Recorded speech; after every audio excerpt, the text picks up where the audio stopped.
Assalamualaikum warahmatullahi wabarakatuh. Iki ngaji santai-santai nama muhasabah. Muhasabah itu kalau Kiai Jawa maknani itu ngoreksi diri sendiri. Jadi menghitung diri sendiri. Ini pas bidang yang saya tekuni tadi karena Habib Ahmad yang minta kemarin sama ibu saya dari Indonesian Power itu.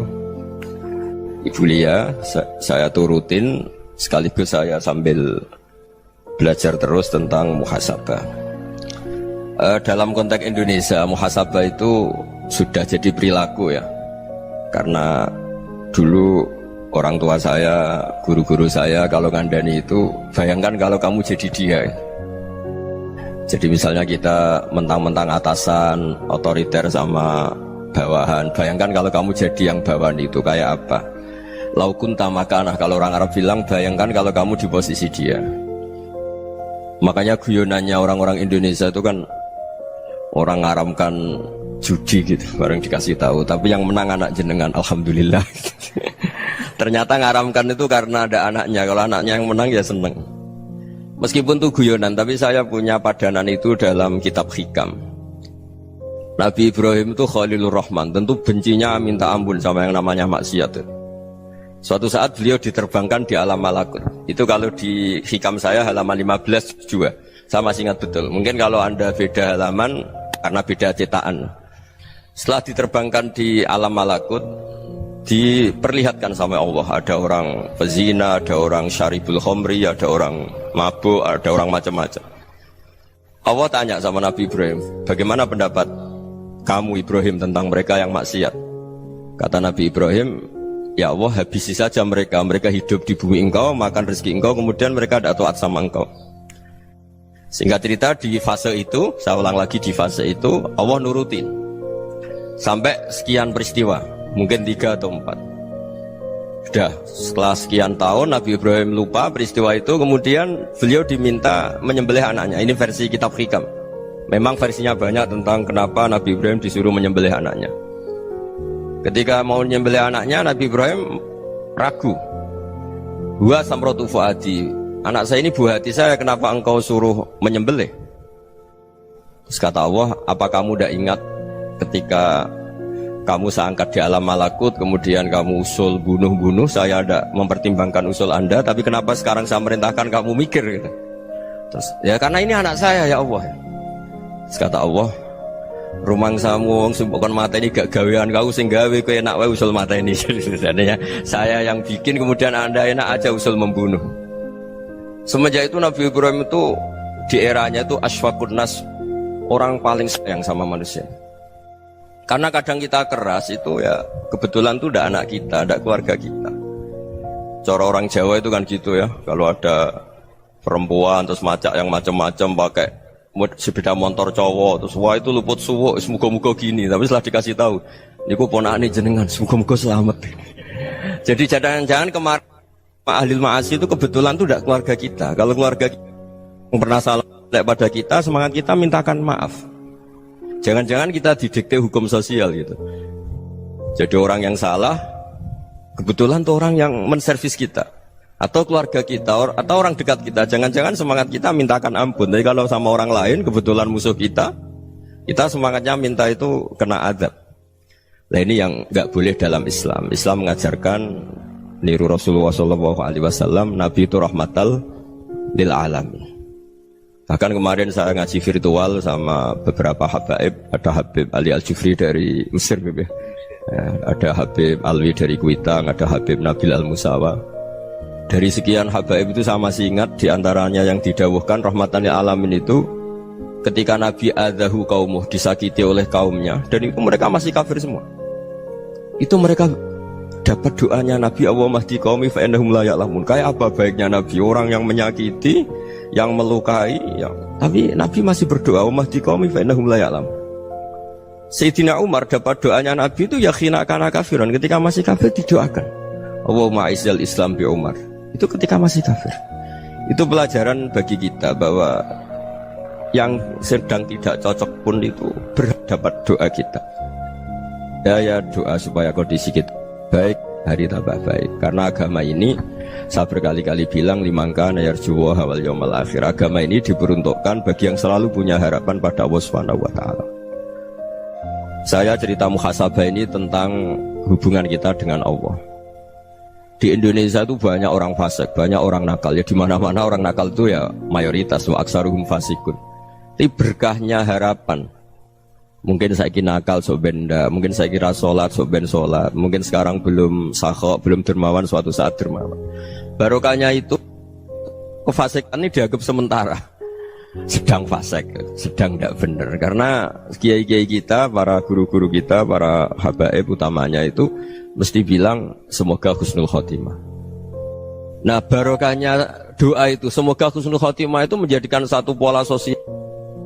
Yang sedang fasik ini masih diharapkan jadi lebih baik, jadi lebih. Sehingga kita tidak ngambil sikap ekstrim, yang ingin menghabisi atau ingin mengadili, tidak. Karena selalu kita punya harapan. Dan agama ini limangka nerjuwo hawal yawmal akhir. Bayangkan itu kalau yang nakal itu anak kamu. Pasti kamu nggak ingin kan langsung dapat azab, dapat apa. Padahal kita semua jadi tokoh ini abul kulli, bapak dari semuanya. Sehingga ketika Rasulullah SAW jalan-jalan kemudian melihat perempuan sedang menyalakan api. Kalau apinya mati ditiup, anaknya dijauhkan. Nanti kalau sudah jauh dari api, anaknya digendong lagi. Terus kata Rasulullah, matur ke semua sahabat, Aro'aitum anna hadih tarihatan waladaha alan nar. Apa kamu berpendapat bahwa perempuan ini akan melemparkan anaknya ke neraka? Tidak ya Rasulullah. Tidak akan seorang ibu melemparkan anaknya ke api. Terus kata Rasulullah, Allahu arhamu min hadih biwaladiha. Allah lebih rahman, lebih rahim dibanding orang tua ini kepada anaknya. Ini yang harus kita kenalkan terus, kita kampanyakan terus, supaya orang hubungannya dengan Allah itu nyaman, asik. Sehingga dengan demikian selalu ada harapan bahwa yang sedang nakal ini suatu saat tobat. Kita tidak boleh menghukumi pasti begini, pasti gini, itu tidak wilayah kita. Itu juga yang dicontohkan Rasulullah SAW. Secara lahir Nabi itu nggak berkenan sama Wahsy, karena Wahsy itu salahnya salah fatal karena membunuh ahabban nasi ila Rasulillah, yaitu membunuh Sayyid Hamzah. Jadi ketika Wahsy tobat, Nabi itu terima tobatnya. Dan ketika beliau dengan basariyahnya nggak siap ketemu Wahsy karena harus ingat Sayyid Hamzah, basariyahnya diturutin. Oke, kamu iman saya turutin, tapi jangan sering ketemu saya. Karena kalau ketemu kamu saya masih ingat sama paman saya Sayyid Hamzah. Kita bisa ngelola seperti itu. Kita tidak cocok sama orang, bagaimanapun mereka umat Rasulullah SAW, kita tetap mencintai mereka. Misalnya kalau beda agama, mereka sama-sama orang Indonesia, kita mencintai mereka atas nama warga Indonesia. Tapi kalau misalnya potongannya ora cocok, beda kultur, bawaannya itu mangkel no coro Jawa, ya bisa diilmoni, jangan ketemu. Wong sudah tidak cocok, ingin ketemu nyari solusi. Roh ini tok seneng itu kan ya repot itu. Ya sudah kalau nggak mati cocok ya jangan sering ketemu. Dan itu kita bisa memanage seperti itu tuh bisa. Saya berkali-kali cerita tentang Imam Syafi'i.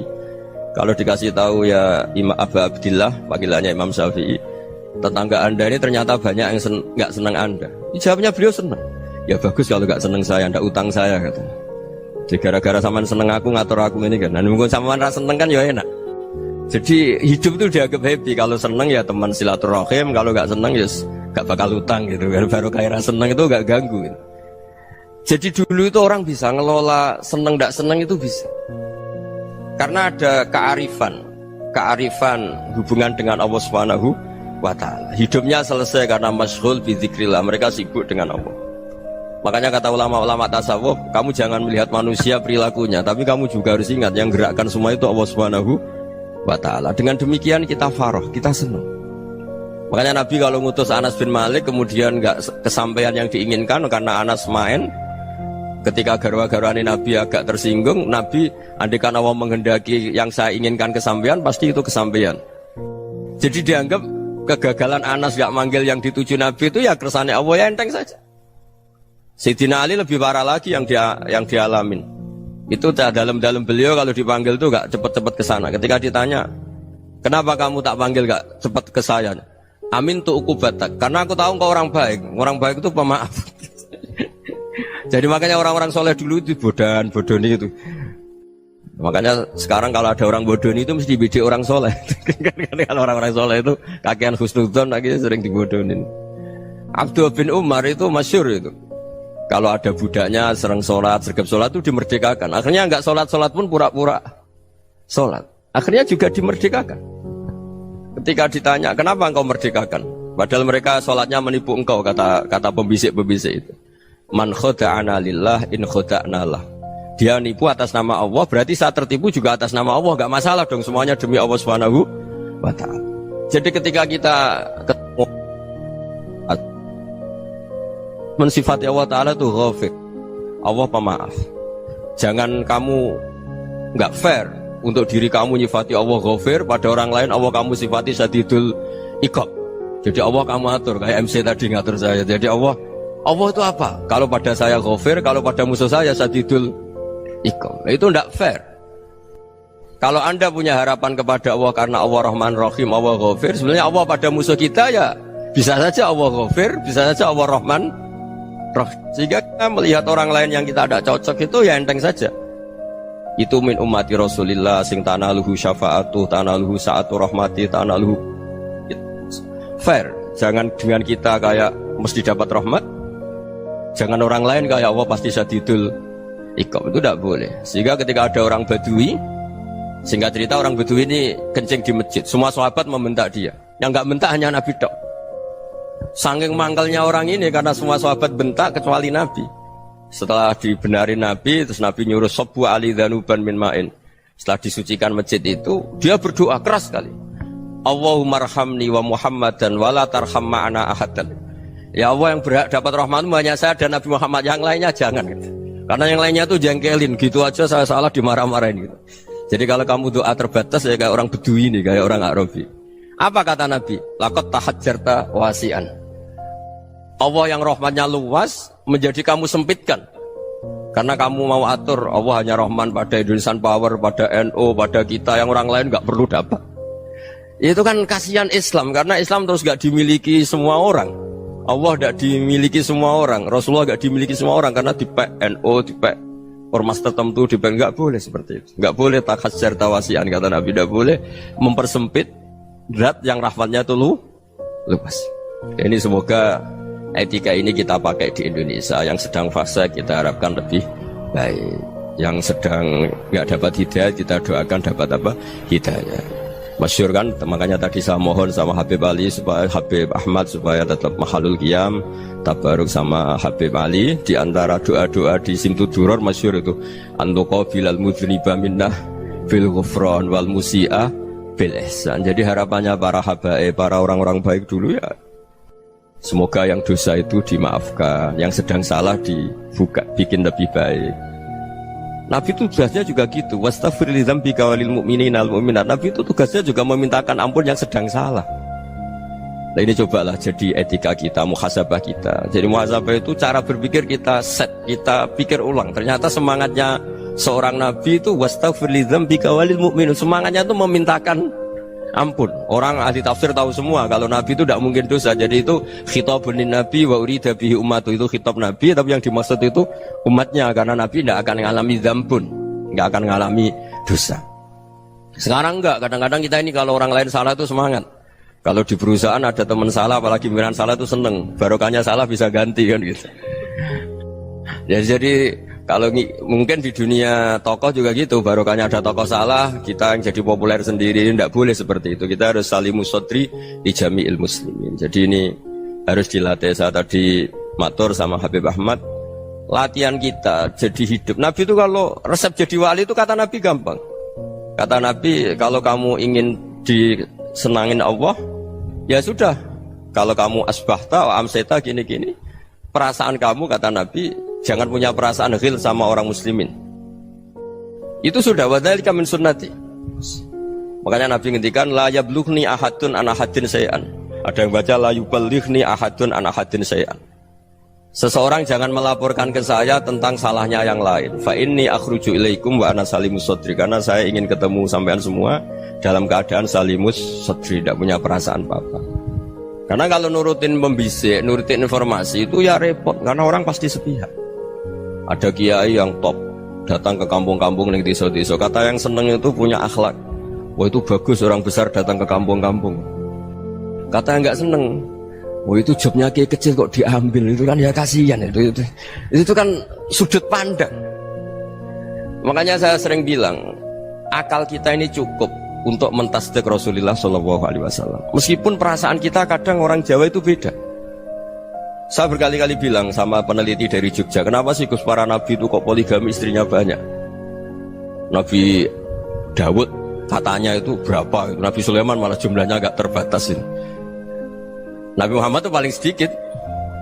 Saya tanya gini, perempuan itu orang lemah, jadi kalau nolong orang satu gimana baik, kalau nolong orang dua ya lebih baik, ya sudah kira-kira seperti itu.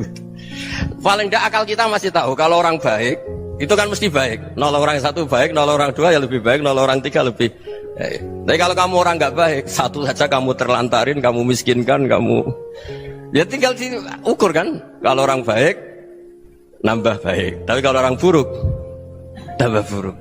Nah itu akal kita bisa menganalisis kenapa sih nikah itu ada yang poligami, ada yang enggak. Sudah ukur saja diri kamu. Misalnya kayak saya elek keriting, rabi terus, memperbanyak wong elek, orang perilaku netok, raine dadi elek kabeh.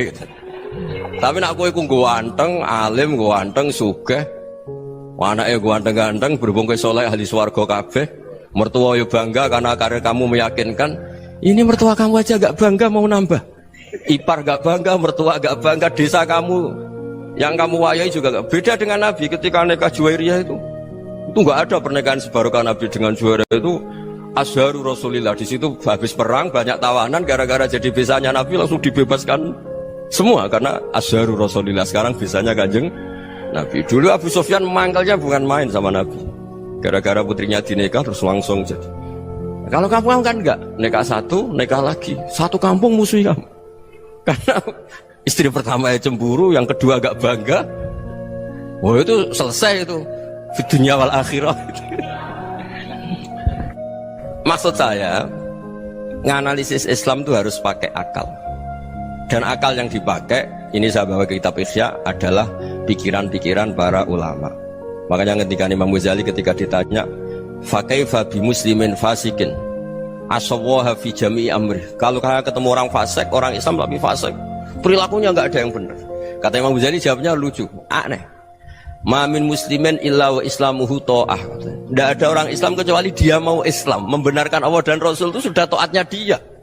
Kok kamu tidak bisa melihat taatnya dia? Dia pikirannya kan ini pemabuk, ini tukang apa. Tapi kata Imam Ghazali, sebenarnya kamu masih bisa berpikir positif. Mamin muslimin illa wa islamuhu ta'ah. Tidak ada seseorang Islam ketika dia milih Islam itu pasti ada taatnya, yaitu tasdik pada Allah dan tasdik kepada Rasulullah SAW. Jadi dengan pola seperti itu, maka di antara guru-guru kita yang modern ya di era Mbah Maimun, di sini ada Habib Ahmad, Habib Salim, syair yang sering dibaca beliau adalah ada orang munajat sama Allah. Ini cerita munajat.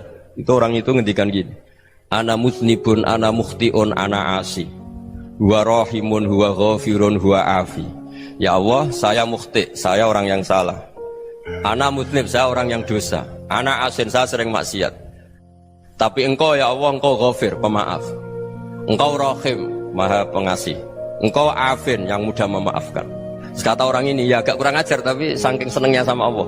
Qobal tuhunna salasatan bisalasat. Ya gini saja ya Allah, sifat engkau diadu dengan sifat saya. Engkau Tuhan, Gusti, nggak boleh kalah katanya. Terus wasatah liban ausofu ausofi, dan engkau pasti pemenangnya gitu. Jadi ada orang rayu Allah dengan cara seperti itu ya ada ya. Saya ini manusia, salah saya banyak. Engkau ampunannya banyak. Engkau Tuhan, Gusti, nggak boleh ampunan Anda, ampunan engkau kalah dengan salah saya. Nggak boleh Tuhan kok kalah. Jadi untuk supaya orang punya harapan gitu. Banyak juga wali-wali yang jadab ketika datang ke makam Rasulullah SAW. Itu kalau dongo ya agak kacau sebenarnya, cara syariat agak kacau. Ya Allah, engkau punya dua pilihan. Jika engkau menjadikan saya soleh, surah habibu, yang senang kekasihmu, yaitu Rasulullah SAW. Tapi jika engkau menjadikan saya fasik, surah aduh, yang senang itu setan. Monggo jenengan mau menyenangkan kekasih jenengan, mau menyenangkan musuh jenengan, monggo jenengan bebas kok memilih. Mestinya Allah ya senang menyenangkan kekasihnya.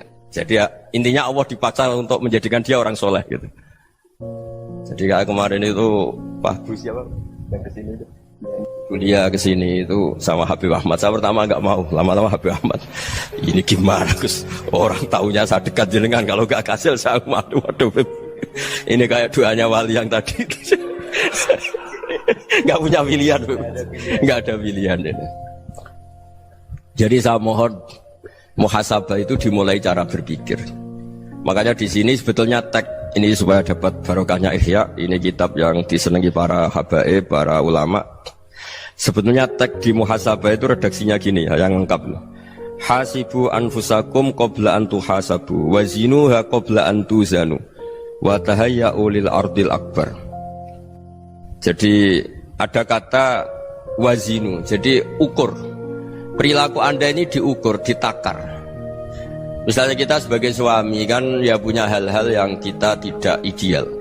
Corong Jawa mesti pesek, cara rezeki ya pas-pasan.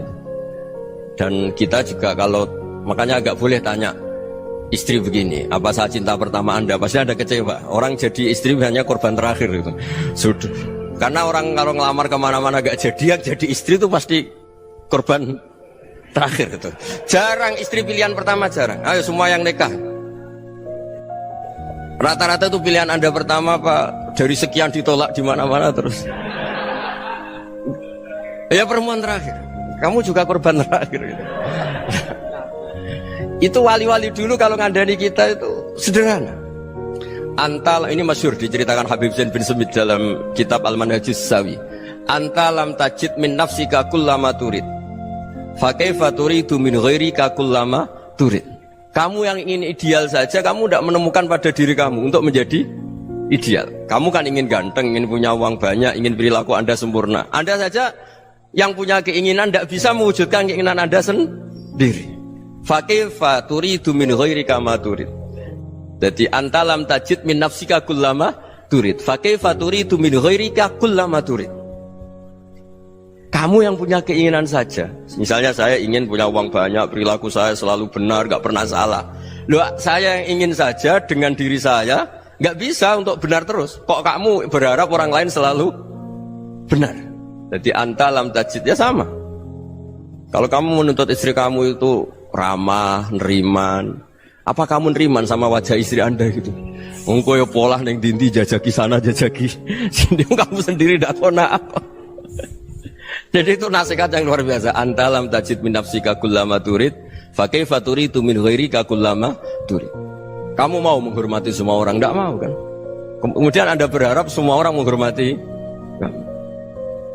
Kamu tidak ingin kan orang lain semua menghujat kamu. Sementara kamu enak aja menghujat orang lain. Makanya Rasulullah SAW luar biasa ketika bikin kaidah sosial.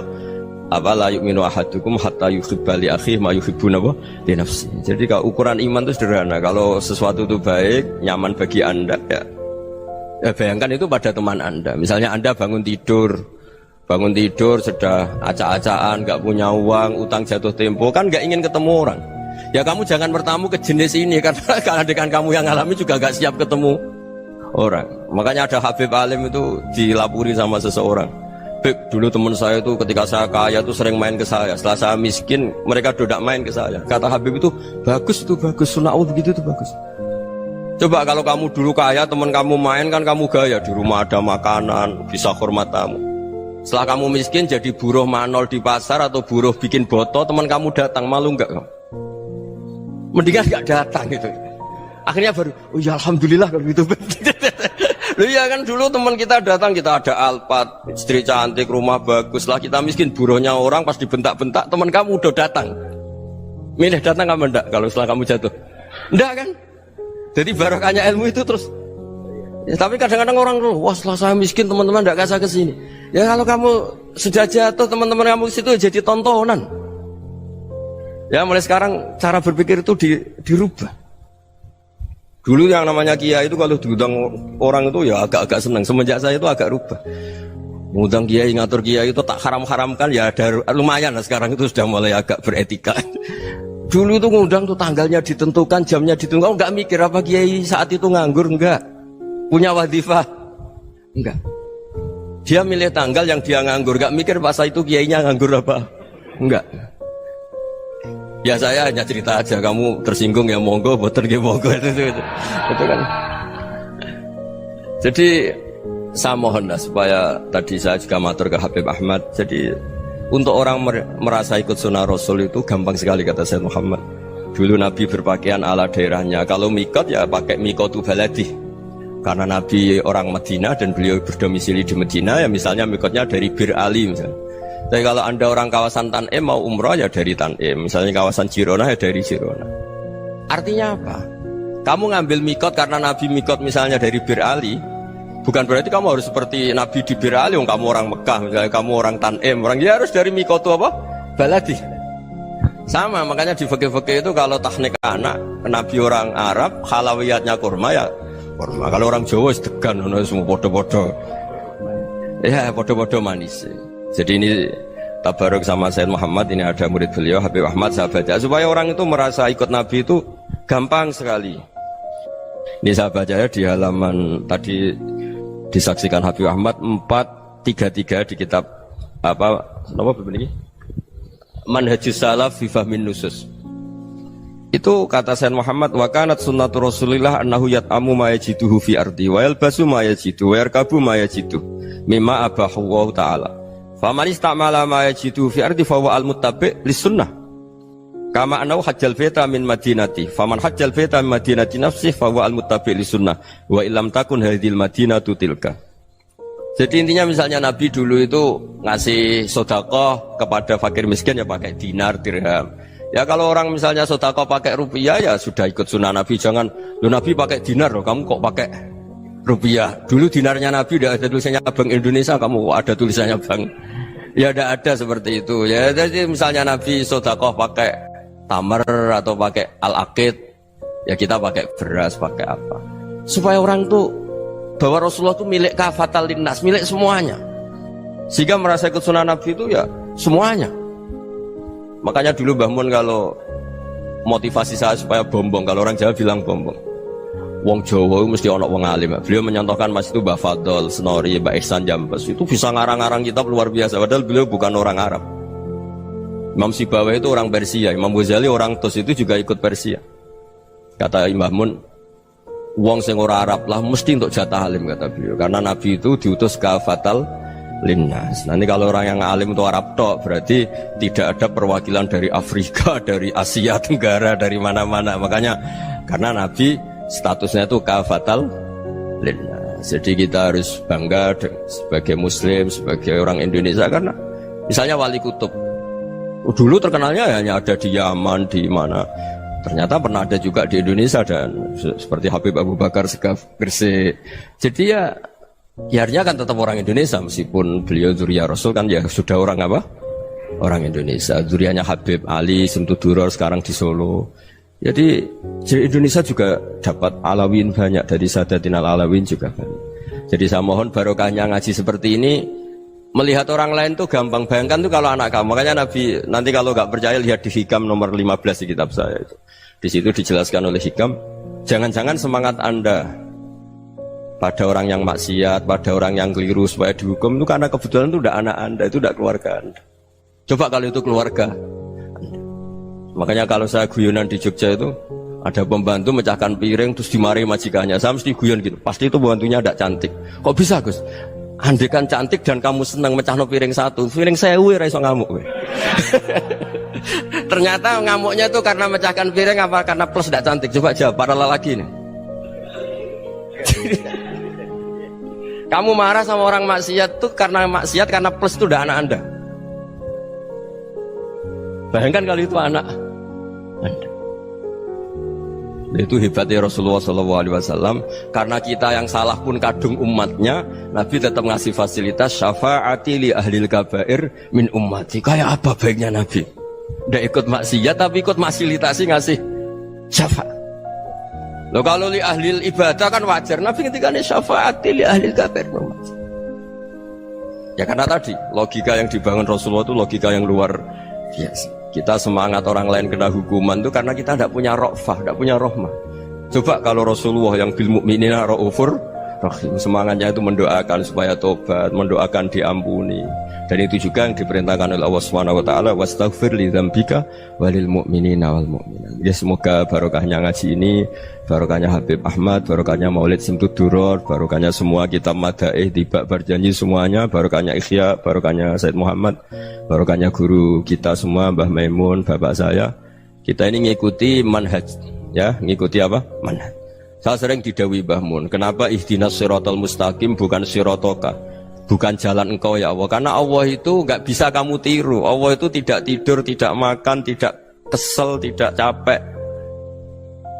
Yang bisa ditiru itu siratal ladzina an'amta alaihim. Yang bisa ditiru manusia ya niru manusia. Karena Allah itu tidak bisa ditiru. Makanya ihdinas siratal mustaqim siratal ladzina. Dan niru siapa? Niru guru-guru kita. Termasuk niru cara pandang. Jadi misalnya ada orang awam di rumah itu hanya delok reng, delok tikus liwat, itu kan kayak nganggur. Kok ora tahajud malah mendelok reng. Melihatnya jangan gitu. Huwa tarokal ma'asiyah. Dia di rumahnya ndak dugem, ndak kemana-mana. Dia berarti malam itu tarkul ma'asi. Tidak nyopet, tidak garong, tidak ke tempat maksiat. Susahnya apa sih husnudzon? Jadi jangan lihat huwa tarkut tahajud, huwa tarokat tahajud, wa taroka qiyamal lail. Oke ya, namanya orang begitu ya tidak tahajud, tidak qiyamul lail. Tapi susahnya apa sih kamu bilang huwa tarokal ma'asiyah? Dia juga meninggalkan maksiat, dan tarkul maksiat itu tuh ibadah. Supaya orang tuh gampang lah husnudzon sama orang muslim. Ini orang mukmin, orang yang luar biasa. Di mata Allah itu orang yang luar biasa. Kayak tadi Imam Ghazali, kalau saya ketemu orang muslim kemudian dia tidak pernah baik, gimana? Kata Imam Ghazali, ma min muslimin illa wa islamuhu ta'ah. Tidak ada orang Islam ketika dia mentasbihkan Allah dan Rasulullah, berarti dia juga punya taat. Ya ini latihan saja, sing iso nglakoni Habib Ahmad kula namung cerita mawon. Kula cerita secara akademik, saya punya kitab, saya baca, dan alhamdulillah kita paham barokahnya para guru, dan supaya terbiasalah. Sebaik-baiknya ibadah husnudzon billah wa husnudzon bil mu'min. Soal tidak cocok ya diilmoni tadi ya, namanya nggak cocok ya jangan sering ketemu. Seperti Rasulullah SAW, beliau karena sangat mencintai Said Hamzah, ketemu orang yang pernah begitu sama Said Hamzah ya beliau secara basyariah tidak siap. Tapi beliau secara cara bahasa sekarang, secara profesional, kalau beliau seorang nabi dan harus menerima tobatnya siapapun ya diterima. Saya meskipun dengan A, B gak cocok karena dia begini-begini sama saya, tapi saya ingat dia sholat, dia baca sholawat, dia mencintai Rasulullah, ya kita hormat. Ya soal gak cocok ya di manage tadi ya, zurhiban tasdid huban. Kalau gak pati cocok ya jangan sering ketemu, bawaannya enak nanti. Jadi ya semuanya itu diilmoni lah. Makanya ngendikane Ma'ruf Al-Qurhi ada yang baca Al-Kharqi, mangqala fil yaumi salasa marrat wa marham ummata Muhammad kutiba minal abdal. Karena semangat mencintai siapapun satu hari sering baca marham ummata Muhammad wa ma asli ummata Muhammad wa ma tajawaz an ummati Muhammad, itu mesti kutiba minal abdal. Dia pasti termasuk wali abdal. Maksudnya semangat mencintai ya dilatih lah. Misalnya Indonesia Power atau PLN, andai kan tidak ada PLN tuh kayak apa? Orang nggak bisa ngaji, nggak bisa aktivitas. Ya barokahnya ada PLN, barokahnya jasanya. Kita sadar, tidak semua kebaikan kita ini memenuhi keinginan orang banyak. Gitu. Orang banyak ingin listrik, ingin saluran apa, dan itu kadang yang mewujudkan orang lain atau kelompok lain. Ya karena itu manfaat ke orang lain ya kita doakan. Karena khairunas anfa'uhum linnas. Sehingga kita terbiasalah ngakui orang lain. Seperti semangatnya Rasulullah SAW, semuanya itu didoakan, semuanya diinginkan kebaikannya. Bahkan Nabi gak putus asa sampai di akhirat. Ketika Nabi lain sudah putus asa karena sudah akhirat, sampai dimintai syafaat semuanya bilang nafsi, nafsi. Karena merasa semuanya gak punya nyali di depan Allah. Karena ini sudah akhirat, sudah finish. Tapi apa Rasulullah? Analah. Ya sudah, saya sanggup mensyafaati kalian. Terus kata Nabi, fa'atiyal arsya. Saya mendatangi aras fa'akhirru lahu sajidan, saya sujud wa ahmaduhu bima hamida 'allamaniha rabbi. Kemudian saya tetap muji Allah dengan pujian yang terus menerus. Padahal sudah di akhirat, sudah finish. Nabi dimintai syafaat masih sanggup karena Nabi tahu akhirat tidak bisa mendikte Allah, tidak bisa. Allah terus bilang, "Ya Allah, ini akhirat loh, engkau sudah tidak boleh mensyafaat." Tidak bisa. Allah tidak bisa diganggu akhirat. Allah tidak boleh dibatalkan rahmannya oleh akhirat. Allah tetap Rahman Rahim abadal abad. Dan Nabi tahu itu. Makanya kata para ulama, fa Muhammadun ahmadu min ghairihi. Jadi Nabi Muhammad namanya dua yang terkenal. Sebenarnya banyak yang terkenal dua, Muhammad sama Ahmad. Ketika Nabi punya nyali memuji Allah di akhir akhirat atau sudah di akhirat itu fa Muhammadun ahmadu min ghairi. Ketika Nabi lain sudah tidak punya nyali muji Allah karena sudah akhirat, Nabi Muhammad tetap berani muji Allah di saat seperti itu. Makanya ahmadu di situ kata ulama itu af'al tafdil, fa Muhammadun ahmadu min ghairi. Kanjeng Nabi lebih memuji Allah di saat yang Nabi lain sudah tidak punya nyali untuk muji Allah di saat itu. Makanya kata Nabi fa akhiru lahu sajidan wa ahmaduhu bi mahamida 'allamaniha rabbi. Akhirnya setelah lama gitu terus Allah ngendikan ya Muhammad irfa' ra'sak wasal tu'tah wasfa' tusyaffa. Sudah Muhammad, angkat kepala kamu minta apa saya turutin, dan kalau kamu ingin mensyafaati umatmu saya beri hak napa? Syafaat. Nah, semoga semangat itu juga menjadikan kita munajat bahwa rahmat Allah tidak terbatas, harapan juga tidak terbatas. Mungkin yang sedang nakal ya kita katakan sedang, jangan terus kamu pastikan wah ini mesti su'ul khotimah, mesti tidak orang baik. Ndak, agama ini liman kana yarjuwa wal yaumal akhir, selalu bagi yang punya harapan. Ya, mugi-mugi dapat barokah semua. Mantu dengan kata wassalamualaikum warahmatullahi wabarakatuh.